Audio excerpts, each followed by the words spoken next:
everyone, and welcome back to the channel. I'm Kennedy. If you are new here, hello, and if you're a returning subscriber, welcome back.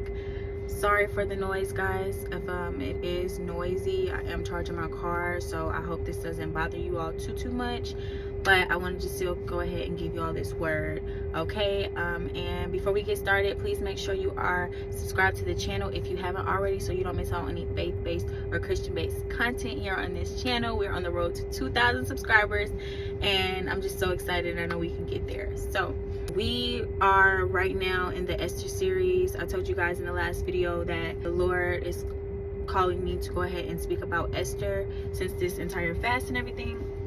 There we go. So we are going to continue in Esther. So we are going to go ahead and move to Esther 5, and we now past the whole fasting situation, fasting for 3 days, no food, no water, doing a complete Esther fast. And I also have another video on that if you haven't watched it already.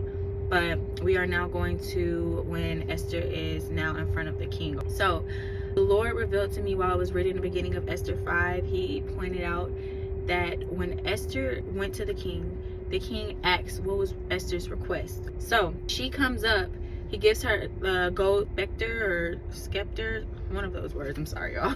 He gave her the gold thing, and after that he asked her what was her request. She can have up to half of the kingdom. That is what she's entitled to, half of the kingdom. And we know that in today's time means basically when you're married, you're entitled to half of everything you and your husband have. So he's saying you can have anything up to half of the kingdom. Like that's a lot for a king. So he tells his wife to ask for whatever she wants. Esther asked for the Jews to be spared. That was her only request. He asks her, and if you read the entire book of Esther, he asks multiple times, probably about 3 or 4 times. I think it's about 3, but he asks the same question. Esther, what's your request? You can have up to half of the kingdom. Do y'all know that Esther only asked for her people to be free? That's it. She didn't ask for anything else. And God made that stand out because she could have asked for anything. She's a queen. She could have got whatever she wanted.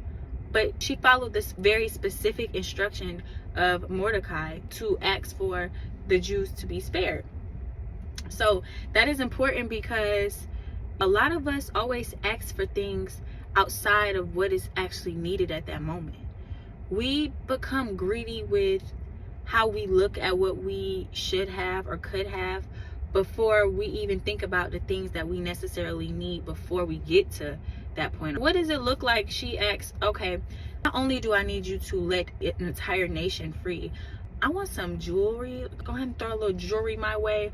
I'll also give me 1,000 donkeys. I want a fleet of animals and carriages. I want a bunch of things. Imagine she would have said all of that. Imagine that was in a text instead of her just asking for that request. So sometimes it's just powerful for us to ask for what we need from the Lord and let him present everything else. You know what I mean? And he says, asking you shall receive. But sometimes we don't even realize what we're asking for. We aren't even prepared for. We don't really need that at that moment. That's not what we need. We're asking for the wrong things, if I'm being completely honest. Sometimes we're asking God to present us with materials before we even ask him to present character traits that we need in order to maintain the things that we ask for. You need to ask for patience. You need to ask for wisdom. You need to ask for the things that are going to build you up to that person that you're expecting God to transform you into, instead of asking for the things that person would naturally have, because their heart posture is different, because their mindset is different. Okay, ask God for a growth mindset, for an abundant mindset. Ask him to think, to have you be able to picture everything before it's even tangible for you, instead of asking for the tangible things. Let me give you an example. Sometimes we might ask God, just give me a house paid for. I don't want to pay for it. I don't want to do that. And I see that all the time, you know, and wishful thinking. With God, everything is possible. We know that. But we expect God, give me the house. I don't want to have any mortgage. I want somebody to basically sign me, write me off a deed and give it to me and tell me this is your house. But are we able to maintain it? Are we able to maintain the bills in the house?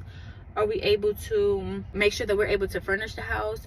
Are we able to maintain the property taxes and all the things that come with it? So in your head, you're thinking, well, if it was given to me, then all of that should come. But no, you don't know what God needs you to go through and transform with you in order to even be able to handle that. Because the thing is, once God gives you something, he's all in. Once he gives you something, everything is accounted for, everything is done. So if you don't have that house, that means that God has not put you in a position for you to be able to maintain that, because God thinks longevity. He's not for the blessings that he gives us. So in a sense, expecting blessings that you can't maintain is insane. Why would you even want something that you can't, you know what I mean? You can't really maintain that. So back to Esther, it was very important that she went and asked for her instructions. She thought very selfless in that conversation. She was very selfless. She did not ask for the things that she wanted when she could have. He kept telling her, whatever you want. You know what I mean? So she went in with the exact instruction that Mordecai told her to do, that God placed on his heart to go to work through her. So that's very important, that, like I said, God will test you to see if you're willing to do what he has planned for you before you're even able to get that blessing. Because truthfully, Esther was a queen at that point. She didn't, like, this wasn't really going to affect her. So she did the right thing for overall people and took herself out of the equation because she knew it was bigger than her. This whole mission was bigger than her. And understand that God's will is bigger than you. Though he's using you to fulfill his will, is way bigger than you. So take yourself out that equation. Stop thinking everything is for you. You're supposed to always receive in this situation, in these seasons. You're not going to always be the one receiving. You might be the giver, you might be the lender, you might be the person doing the work, but that does not mean that you're supposed to get something out of every season. It even says that in the Bible, God will make you a lender instead of a borrower. So you got to expect to output energy. You got to expect to be able to do things for people and expect nothing in return. So I feel like that really stuck out, because a lot of us need to understand that we have everything that we need, right? We have everything that we need by the grace of God. But when it's time for a new season, when it's time for his instruction, you have to sometimes take yourself out of that scenario, take yourself out of the request, and put your request on the back burner until God's will is fulfilled, and then he's going to bless you. So I don't know who needs to hear that, but sometimes the reason why we're not getting the things that we necessarily want yet is because he's still working, and this needs to be done before you get what you really want and what you desire. Because the desires of your heart he's going to fulfill, but that does not mean that that's a priority. You see what I'm saying? Priority is doing the things that needs to be done, not the things that you desire. And I'm gonna leave it off at that. I love you, people of God. Most importantly, God loves you. I will see y'all in my next video. If you guys really enjoyed this video, please give it a thumbs up and like it down right there. I love you guys. Most importantly, God loves you. I already said that, but all right, y'all take care. I'll see you in the next video. Bye.